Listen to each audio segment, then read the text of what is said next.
un amigo en mí. Cuando eche. Ya no quiero leer más. Leer y leer y leer. Y no pasa nada mágico. Mejor me voy a dormir. Hay un amigo en mí. Espera, hijo, si quieres te leo otro cuento.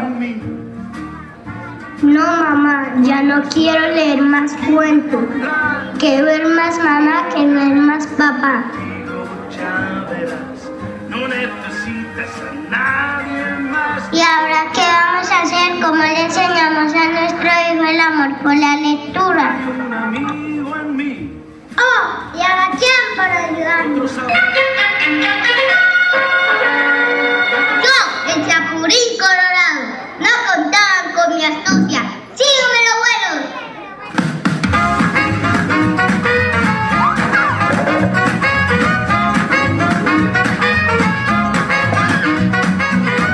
¿Ayuda? ¿Alguien dijo ayuda? ¡Sí! Si buscan las salidas de emergencia, hay 2 a la derecha, 2 a la izquierda y la manguera en caso de incendio. Ella es una amiga muy particular. Se llama Medol y está aquí para ayudar a resolver todos sus problemas. Hola, Olita. Y correr y parar. Y correr y parar. Da una vuelta en tu lugar. Veo ¿qué ves? Una cosita. ¿Y qué cosita es? Empieza a colar. ¿Qué será? ¿Qué será? ¿Qué será?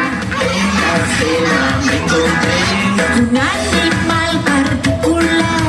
Un animal particular que ponía una manito así, que ponía una manito así. Allá afuera un montón de estrellas en el cielo. Una nube que va pasando, bicicletas, pelota y helado.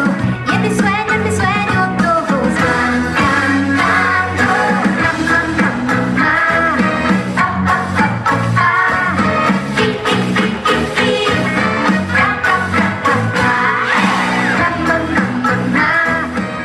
La tarea de la educación nace desde que nosotros decidimos ser padres. Siempre ese proceso es de 2 o de 3 o de 4 dependiendo de la familia que conformemos y por ende pues es importante que todos sepamos cómo podemos organizarnos, cómo podemos escuchar, que fue la primera palabra que ellos nos dijeron allí y que es esencial en cualquier proceso de comunicación, porque en realidad la lectura y la escritura nos permiten comunicar, ¿sí? Y para poder llegar a comunicar, la segunda palabra también lo decía, hay que compartir, y hay que compartir en familia. La otra palabra que ellos referenciaban era estimular. Entonces aquí lo que vamos a ver son algunas herramientas para estimular desde casa. También referenciaban el ejemplo, ¿sí? Que es una cosa esencial dentro del aprendizaje y creo que todos hemos visto que nuestros hijos imitan lo que hacemos nosotros. Si queremos que nuestros hijos sean buenos lectores, buenos escritores, la primera pregunta será: ¿cuántos libros leo yo en mi casa? ¿Qué tanto escribo yo en mi casa? Yo sí le muestro a mis hijos lo importante que es leer y lo importante que es escribir, ¿sí? No podemos pretender que nuestros hijos sean excelentes lectores y escritores cuando en casa nunca ven eso. Y la siguiente palabra que ellos referenciaban era acompañar, respetar, proponer más no imponer, que me pareció espectacular, pedir consejos y organizarse. Ese lenguaje hace que el núcleo familiar sea muy importante, que le hablemos claramente, que le digamos los nombres de las cosas como son. Consentir no es hablar a media lengua, como se dice coloquialmente, ¿cierto? El darle los nombres le va a permitir a él ampliar su mundo y le va a permitir luego comunicarse con otras personas que no están en su entorno cercano. Hay que hablarles todo el tiempo, independientemente de que ellos nos estén entendiendo todo o no lo estén entendiendo, ¿sí? Se está cargando de una cantidad de palabras que posteriormente va a poder utilizar. Digamos que lo más importante en esta etapa pues son las intenciones comunicativas, el que ellos entiendan que a través de ese lenguaje puedo expresarme. Digamos que un error que se comete muy frecuentemente es no favorecer la expresión del lenguaje. Entonces, si el niño quiere unas galletas, ¿qué hace? Levanta su mano y quizás grita, ¿cierto? O quizás se pone a llorar o hace una pataleta y entonces la mamá dice, quiere galletas.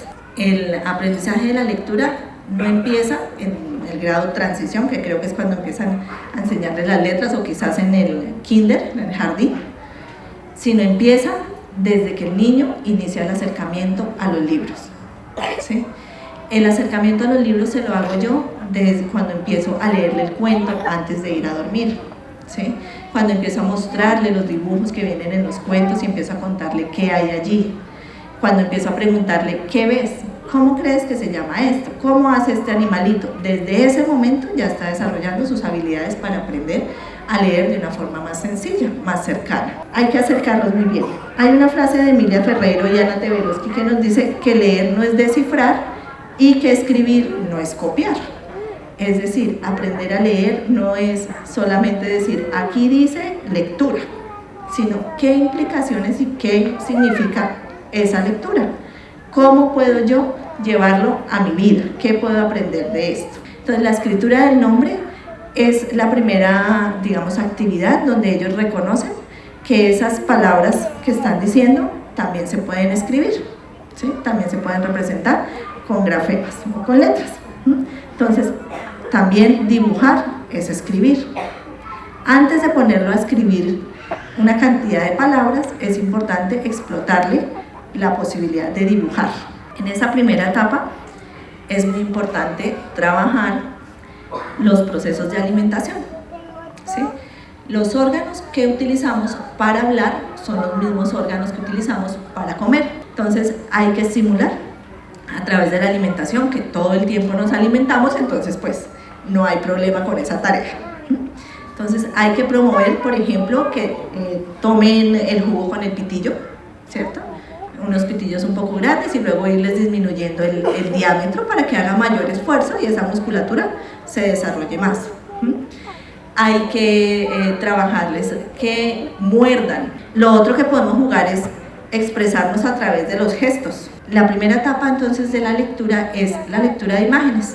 Cuando yo trabajo la lectura con mi hijo, puede que él no memorice las letras, pero sí está memorizando la forma en que yo las estoy diciendo. Si yo acompaño el proceso, él va a sentir que es una actividad importante, ¿sí? Hay que realzar la importancia de que ellos vean que en realidad les va a servir y que va a ser una actividad que podemos compartir.